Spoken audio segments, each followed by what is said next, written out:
All right, I'm doing a video because stuff is starting to pop, and it's pretty awesome. We got the peonies in here, the mycelium, the grain to spawn, bulk spawn, and I don't think you can see it, but this one's kind of like, this one's just only been in maybe a week. This one's been a little bit longer, quite a bit longer actually. This is so from Mushroom Supplies. I had a low temps down here, about 65, 60 degrees. It took about a month and a half just to get this, just the mycelium in the grains, just to get enough to where after the first shake to even put it to substrate. But I can't really see in here, and I don't want to take the hood off. Well, so what all this is that I want to send it out, and I want to ask for advice. That's the top layer. That's the casing there. That's coir. I saw a video where I just wanted to try it, and it does not look like there's any other colors in there. It looks good as far as mycelium, but if you look underneath, you can judge me on my liners because I fumbled with it so freaking much and so long. But there's that. It's almost fully colonized.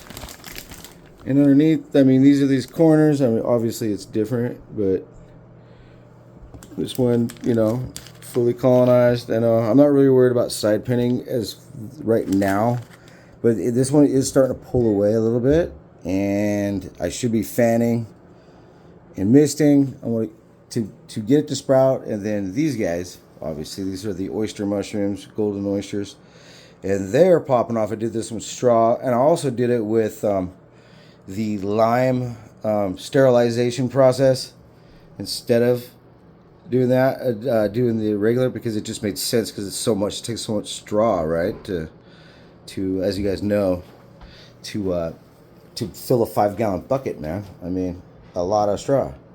So, but I about burned my freaking face off because I did not listen to the safety warnings. I said, fuck safety warnings. Yeah, I know what the fuck I'm doing. I did not. In about 2.5 days, my face burned, and I took multiple showers just to do it. I was very miserable. So I do have a video out there of me preparing this straw with I used corn. I felt like it went slower than grain, but I've never done it with grain. I just only done it with corn. I do have a lot of stuff that I do with grain. But again, I believe I had some temperature problems. Consistently 65 to 62, maybe some days up to 67, but briefly. So this environment that we're in now, high humidity, about 84%. The other day it was 100% plus, and I mopped the floor, which was okay. But this is about the same. This is actually this one is a week behind the other one that I just showed you in the beginning. So I'll just turn around. There's actually a week behind this in the monitor. But like I said, the grain spawn on this one took about a month and a half to do it. This one over here, it was about 10, 14 days, and then it looked fully spawned to me, so I put it in substrate. And this is also a max bin too. And this is actually the same date and time that I just did this one over here. And why they're in my tent, because of their own environment, is because I can control the heat in here more. And I'm just wondering, when do I put the filter patches on and get rid of this, or do I just get rid of this, because this is a filter patch, and just go straight to fruiting conditions? Now I suspect, and I can't prove that, but I suspect it's fully colonated underneath the coir, or do we wait till the whole top is fully colonated? It's good in there. It looks good. I can see a lot better than you guys can see. I'm trying to get this for the camera, and I know you guys can't see hardly anything, and I don't want to open the lid. Just I don't want to introduce any contams. But anyway, you can't really see that really well. But anyway, so this is the fruiting room. Oh, I gotta show you this. This is Norsport is just, this is second flush. What I did is I harvest my first one. First time ever doing oyster mushrooms, even tasting them. They're beautiful, by the way. Just absolutely gorgeous. This happened yesterday. This morning when I woke up, I noticed these, and then when I came home after a 10 and a half, 11 hour shift, this is what I come home to. And this is probably 3-4 days away from being fully, it happens real quick with Norsport. And I love it because whatever strain that they have is just beautiful on the colors. Absolutely. I'm getting some nodules up here. I don't suspect that it'll take off, but it might. But this one did. And I didn't expect that for the second flush. And I totally took all the plastic off. It's just sitting on the rack. I don't know if I saw that before. I was going to throw this out and figured I was going to get one flush. But I wrapped it in a bag and I put it back in my incubation room. And then it started growing these nodules. And I was like, you know what?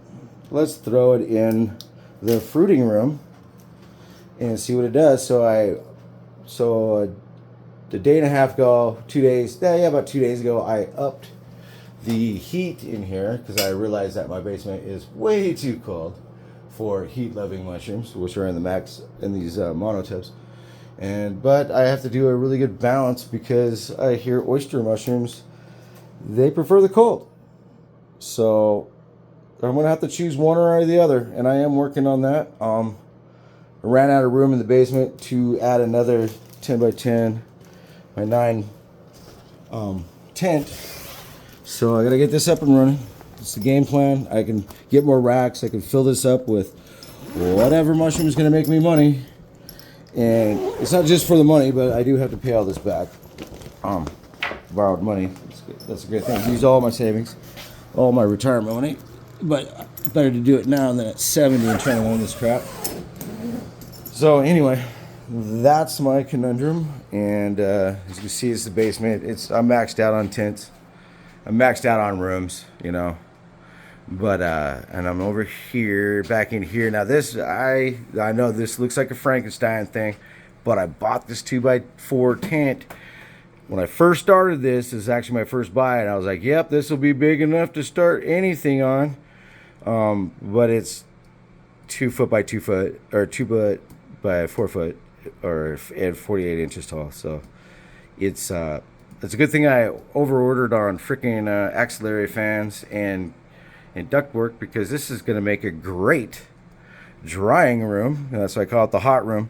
So what I'm going to do is I'm just going to build, I saw it on Willie Myco's, and he made this awesome drying shelving that you just, it's 1x2s, you stack them with screen, and he says he can go 2 high. My dimension is going to be a little bit different, but it's going to fit in here. And instead of putting a box fan on it, I'm just going to keep this axillary fan that is not it does not hook up to the Pro 69 series, but it does have its own controls on it. It's manual, and I am okay with that because I'm just going to turn it on and it's just going to rock. And then to get this up and running, you can see that comes out of there at the top. And I'm sure you guys know this. I come from HVAC. There's a filter box that I think I drank too much alcohol one night. I went, yes, filter box 11. I need it. And so I got it. And then it came in the mail. I was like, what the hell did I do? Why do I need this? What do I need it for? So it sat up on top for a long time in the box. And so this is my inline these 6-inch fans. Everything's 6 inches. And of course the humidifiers. These work really well. As long as you watch the water levels and the temps. I'm still fighting with controls, automations. I ran out of stuff. So what this is up here, what you're looking at is it's shiny, but it is a backflow dam. So then I got the 3-way here. So this pipe that you're looking at right here, this actually filters or exhausts straight out. Where this one, it looks like it goes straight down here, but it doesn't. It actually goes straight down over here to the end. And this is So I got positive over there, and then I got negative down here. So I got a positive flowing in and a negative coming out, circulating, and then eventually going out the house. I left it long like that because if I would have just exhausted straight from this corner to that window, I felt like it was too short of a run, and I was going to probably be exhausting too much moisture out, humidity, and too much heat for the winter time, because we're in winter type conditions now, and it's just going to get worse. So bubble wrap on the windows. That's what people do in the north. Well, they learned that in Alaska. I learned that from Alaska. Been to Alaska, but not in the winter. Well, yes, I have, but only in the airport. But they know how to stay warm. So anyway, so I'm going to send this video out, and I'm going to send it out. I finally got able to where on YouTube, where I learned all this stuff from, gosh, man, lots of people, you know, and I got to say that I reached out, and I've watched videos, and I really gotta say the Renegade Mushrooms has taught me a lot, especially about substrate and sawdust. Of course, the Rookie Mycologist. I just connected with his videos because well, you know, he's just starting out, and at that time, and I catch those, and I'm like, heck, I'm starting out too. Let's see what he does. And then boom, he was making mistakes, and I was making mistakes, and then he would come back on me like, hey, this is why this happened. This is how you fix it. And I tried it, and it worked. And then, of course, Willie Myco, you know, fuck cool motherfucker with his mask and everything. So he has some really good stuff. Especially, I use his incubator. I don't have it now because obviously I've got heat going into these guys. And but it really saved a lot. It really sped things up for me. But humidity and temperature and using liquid cultures is the way to go. And this is just, these are less than a week old, the grains. And yeah, I followed the 90-day, or the 90-second mycologist on this one. Also, the Rookie Mycologist. But I figured it's not Uncle Ben's, but it is just brown rice. So there was, you know, watch the sodium. So I was just gonna, you know, maybe I'll get something out of it. It's more of an experiment or anything. But these are about a week old. And you see, I get crazy. I love that tape. I know. I do it on the tape. But also we got some corn down here. I inoculated those yesterday. I love corn. Corn works for me. I don't know. It's been working for me really well. Got some other cultures. And another thing I wanted to send out there too is that I followed these cultures recipes really well, and I used